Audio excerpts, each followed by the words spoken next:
Bienvenue pour cette histoire du soir. Installez-vous confortablement et fermez les yeux.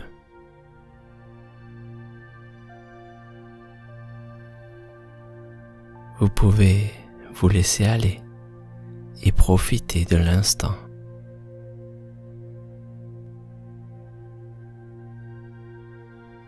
Si vous ne terminez pas cette histoire, ce n'est pas grave. C'est peut-être même bon signe. Le signe que vous avez plongé dans un sommeil profond et réparateur.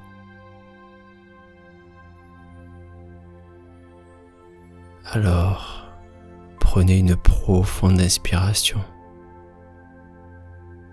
et expirez calmement.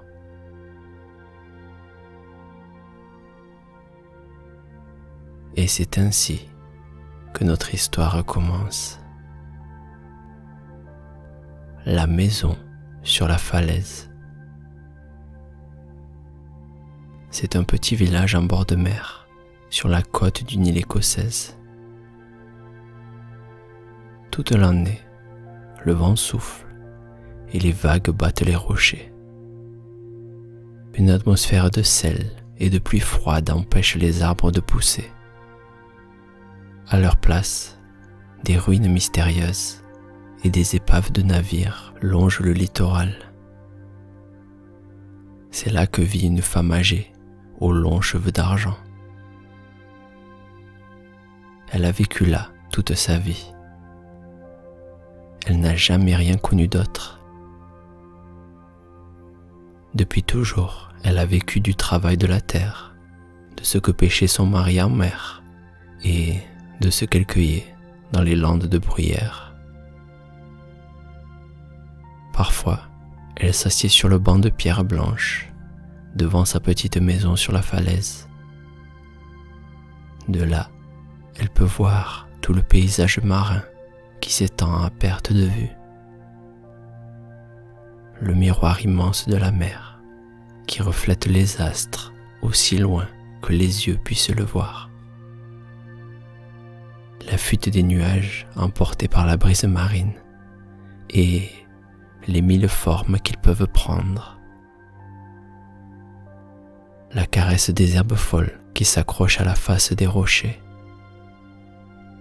Le chemin qui mène au petit village de pêcheurs et un peu plus loin sur la côte, là où les falaises redescendent vers la mer, où le port bourdonne d'activité jour et nuit. Autrefois, elle descendait au village pour se mêler à ses voisins, écouter les dernières rumeurs et surtout danser. C'est là qu'elle a rencontré son mari. C'est là qu'elle a vu ses enfants trouver les élus de leur cœur. Elle en garde de bons souvenirs, mais ces dernières années, elle n'y est plus retournée. Elle sait ce qu'on dit là-bas. Les gens du village ont toujours été très superstitieux. Quand elle était jeune, elle trouvait cela amusant. Elle aimait surtout les histoires de kelpies. On disait que les marins étaient parfois piégés par ce peuple d'elfes aquatiques. On disait que l'écume sur les crêtes des vagues était la chevelure des kelpies. Mais depuis qu'elle vit sur la falaise, elle n'en a jamais vu. C'est elle désormais qui est la cible des racontars. Son mari a disparu en mer. Ses enfants sont partis à l'aventure et ne donnent plus de nouvelles. Et sa petite maison sur la falaise est usée par le vent salé. Plus les années passent, plus elle menace de basculer dans la mer. Les villageois racontent que cette vieille femme porte malheur. Ils la traitent de sorcière et lui tournent le dos. Elle ne s'en formalise pas. De toute façon, elle se sent trop vieille pour faire la route jusqu'au village, pour boire et pour danser. La musique trop forte lui ferait mal à la tête. Le spectacle des jeunes amoureux la rendrait mélancolique. Elle préfère rester chez elle, seule et tranquille. Son vieux cheval est devenu son seul compagnon. Loin, au-dessous, la rumeur des vagues contre la falaise est la seule musique dont elle ait besoin. Parfois, la vieille femme se promène sur la lande et ramasse les œufs des oiseaux de mer. Elle cueille les plantes et les fleurs dont elle en fait des tisanes et des remèdes. Elle connaît les baies et les mûres qu'elle peut consommer à chaque saison. Elle se nourrit de soupes d'herbes sauvages qu'elle sale avec le gros sel glané sur les rochers. Un jour, lors d'une telle promenade, alors qu'elle remplissait sa besace, elle entend un pas s'approcher derrière elle. En se relevant, elle sent son cœur s'emplir d'espoir. Contre toute raison, elle espère que ce sera son mari, ou l'un de ses enfants, ou même l'un des villageois qui reviendrait la voir. Mais quand elle se retourne, elle aperçoit d'abord d'un coin de l'œil une haute silhouette altière et sombre, enveloppée d'une longue crinière de lune. Elle a le cœur qui bat. La brume lui joue des tours. Tout d'abord, ce qui lui revient en tête, c'est ce que racontaient les villageois, cette légende autour des Kelpies. Mais en regardant mieux, elle s'aperçoit que c'est son vieux cheval qui l'a suivi. Elle sourit et elle s'approche de l'animal qui lui tend son museau soyeux.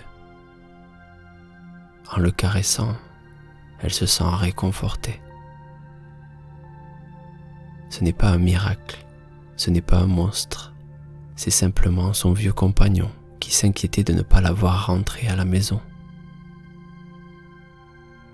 Elle lui brosse doucement la crinière en s'appuyant contre son flanc, et elle sent la chaleur de l'animal se communiquer à ses mains.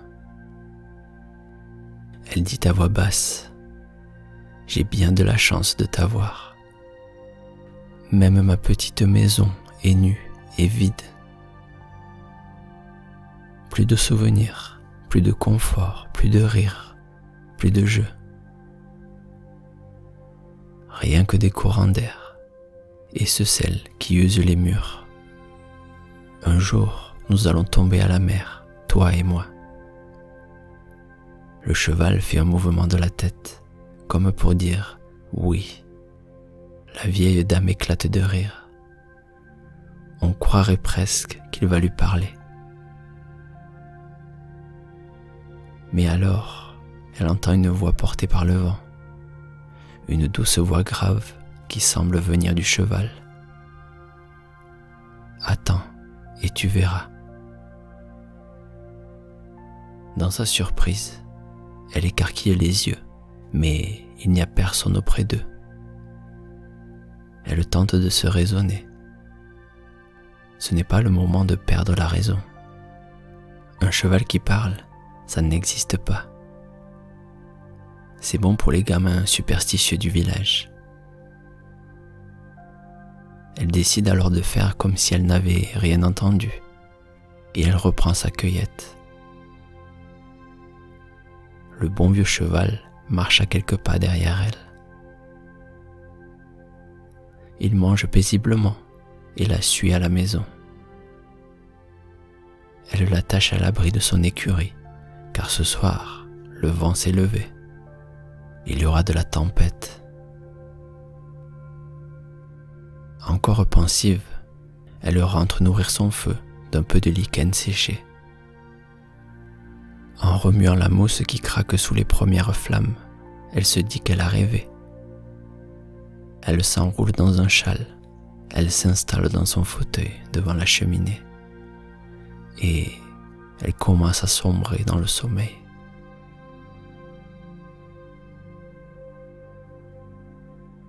Dehors, le vent siffle. C'est une nuit qui ne sera pas comme les autres. Soudain, elle est réveillée par un craquement. Elle se redresse et elle sent le sol trembler sous ses pieds. Elle comprend.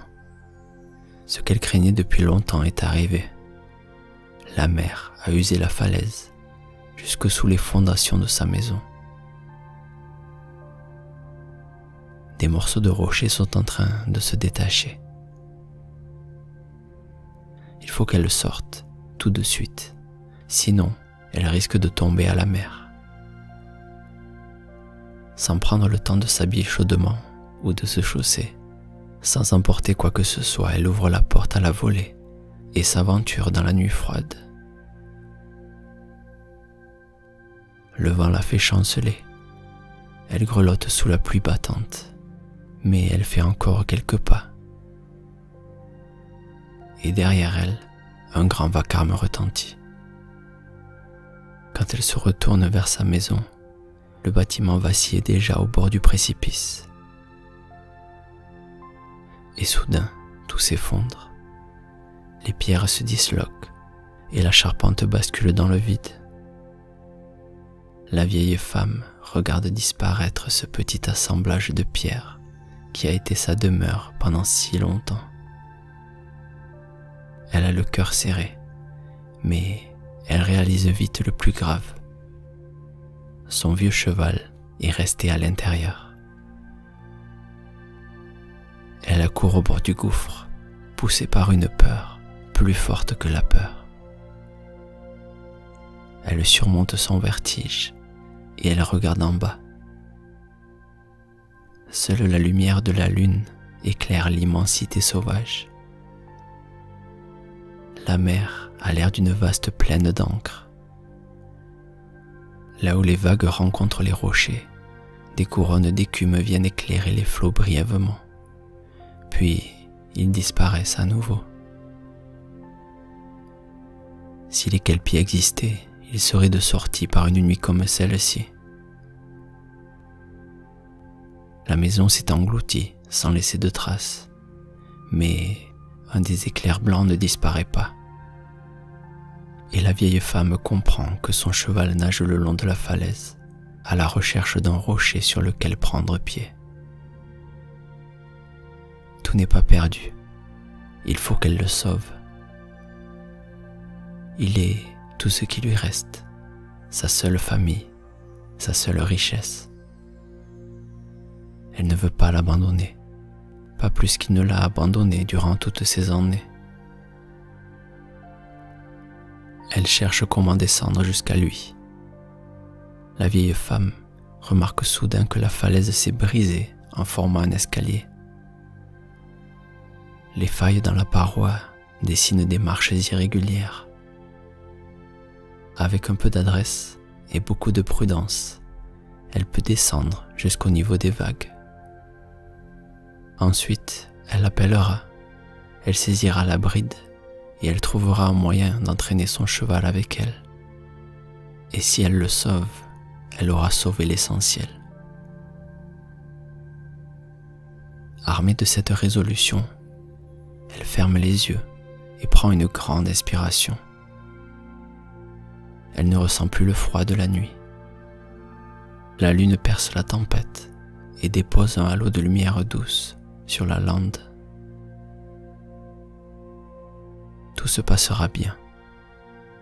Rajustant autour d'elle sa robe noire et son châle usé, la vieille femme se met en marche lentement, un pas après l'autre. Et un sourire se dessine sur son visage. Si les villageois la voyaient en ce moment, ils ne douteraient pas qu'elle est réellement une sorcière, ou même qu'elle a fait un pacte avec le peuple des Kelpies. Elle descend l'escalier de roches brisées, pieds nus sur la pierre glissante de pluie. Ses cheveux soulevés par le vent viennent parfois se coller à son visage, mais elle a l'impression de connaître le chemin par cœur. Elle ne ressent aucune hésitation. Elle sait exactement ce qu'elle doit faire. En atteignant un premier tournant, elle ne distingue plus son vieux compagnon au pied de la falaise. Les rochers brisés l'entourent. L'effondrement d'une partie de la falaise a révélé une caverne qui se cachait là, sous terre. Personne au village n'en connaissait l'existence. À quoi bon répandre des rumeurs, se dit la vieille femme en s'approchant de la caverne. Avec stupéfaction, en passant devant la faille, elle distingue dans la caverne une lueur dorée. Elle espère que ce n'est pas la lave du fond de la terre qui remonte pour s'échapper. Mais elle s'aperçoit vite que la lumière est immobile et silencieuse. Et bien vite, elle comprend. Il n'y a jamais eu de kelpie dans ces eaux. En revanche, la piraterie a eu son heure de gloire, et les marins qui ont disparu mystérieusement en ont sans doute été les victimes. Voici donc la caverne où les pirates entreposaient leur butin. Elle regarde un instant briller l'or et les pierreries. Hypnotisée par leur éclat, elle se dit qu'avec un seul sac d'or, elle pourrait devenir riche comme une reine. Elle pourrait racheter tous les navires du village. Elle ferait des villageois moqueurs ses sujets obéissants. Elle pourrait laisser derrière elle, pour toujours, cette vie de misère sur la lande. Mais quand elle y réfléchit, c'est un soupir qui lui échappe. Elle ne serait jamais capable de porter un sac d'or jusqu'au sommet de la falaise. Elle perdrait son équilibre. Elle tomberait dans le vide à son tour. Il lui faudrait son vieux cheval. Et il l'attend en bas. Il a besoin d'aide.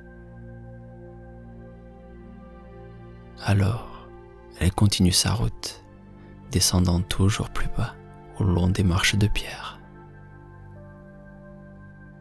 Elle s'accroche à la paroi glissante, elle enjambe des crevasses, elle évite des angles rugueux, et elle arrive devant une autre caverne. Cette fois, ce n'est pas le silence qui règne, mais une rumeur inquiétante. Elle jette un coup d'œil, et d'abord, elle ne voit rien qu'un creux rocher sombre et vide. Des stalactites pointent du plafond comme des crocs aigus. Elle a l'impression qu'un petit cours d'eau bruisse au fond de la faille, entre des rochers épais hérissés de coquillages. Soudain, elle voit des yeux s'ouvrir dans les ténèbres. Des pattes piétinent dans l'eau. Des griffes grincent contre le sol rocailleux. Elle se rend compte que les rochers bougent. Cette caverne est habitée par des monstres. Et en voyant la vieille femme passer devant leur repère, ils essaient de sortir leurs pattes pour la saisir. Mais la clarté de la lune les fait reculer, et ils se contentent de saliver et de piaffer en la regardant depuis leur antre. Cette fois, elle hésite sérieusement. Ne ferait-elle pas mieux de remonter? Si elle s'attarde, ils finiront par s'enhardir. Ils parviendront à la saisir. Et si elle essaie de passer sans être complètement rassurée, elle va sursauter nerveusement en les voyant tendre leurs pattes vers elle. Alors elle va trébucher et ce sera la chute. Elle n'est qu'à mi-chemin de la falaise et c'est encore trop haut pour se jeter à l'eau. Il faut qu'elle arrive à se calmer, à chasser toutes ses peurs de son esprit. Je vais les ignorer, se dit-elle. Un cheval qui parle passe encore Mais un peuple de monstres sous ma maison, ça n'a aucun sens. Elle respire profondément. Son attention se fixe sur le vaste monde autour d'elle. Le chant du vent dans les hauteurs, le ressac de la mer à ses pieds, les cris des oiseaux au loin. Le monde est immense, immuable et sans limite. Elle a vécu une longue vie, et cette falaise, c'est chez elle. Un pied après l'autre, elle franchit les marches, dépasse la caverne et s'éloigne. Elle est presque arrivée tout en bas. Le grondement des monstres s'est tu, comme s'il n'avait jamais existé. Ce n'était qu'un cauchemar, se dit-elle. Je suis bien éveillée et je n'ai rien à craindre. Elle n'a plus qu'un tournant à passer et elle verra si son cheval est toujours au pied de l'escalier. Son cœur bat d'anticipation. Elle doit se maîtriser pour ne pas marcher trop vite.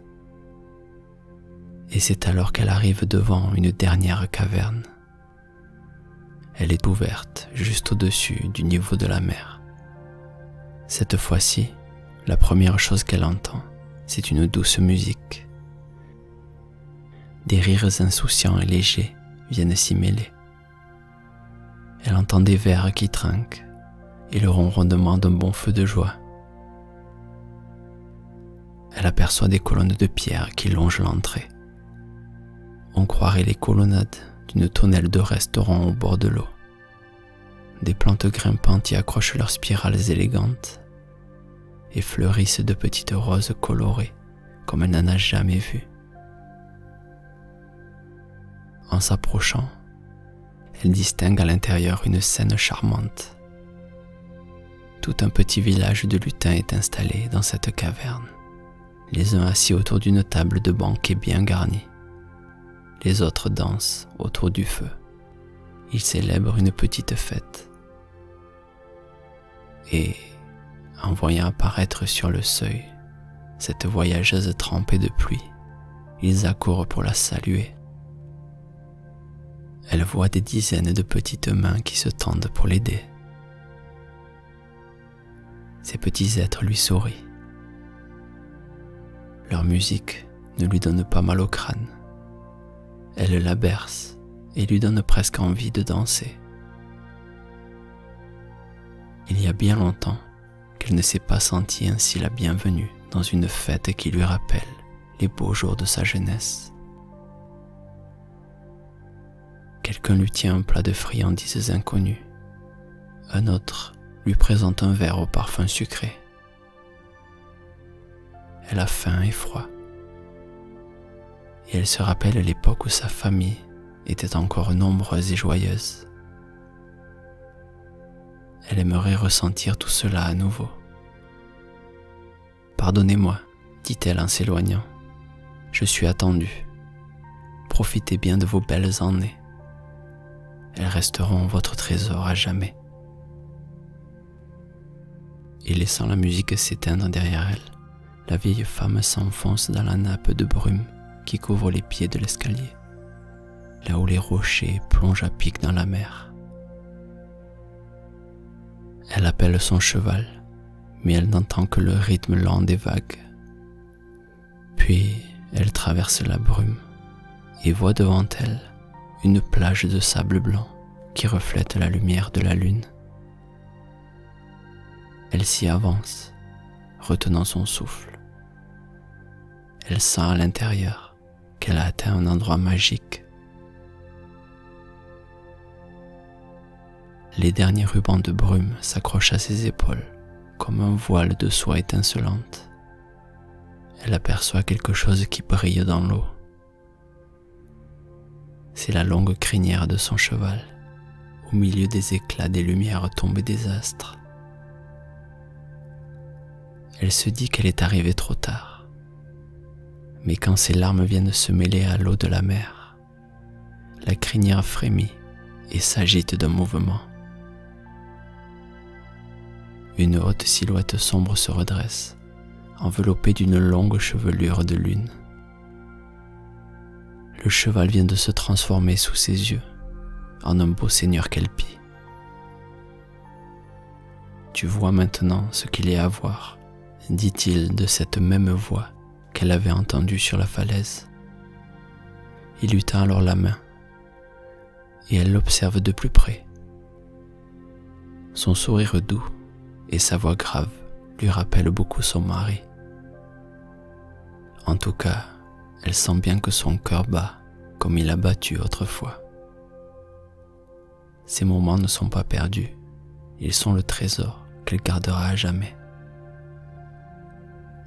Elle fait encore un pas dans l'eau, et à sa grande surprise, ses pieds ne s'enfoncent pas.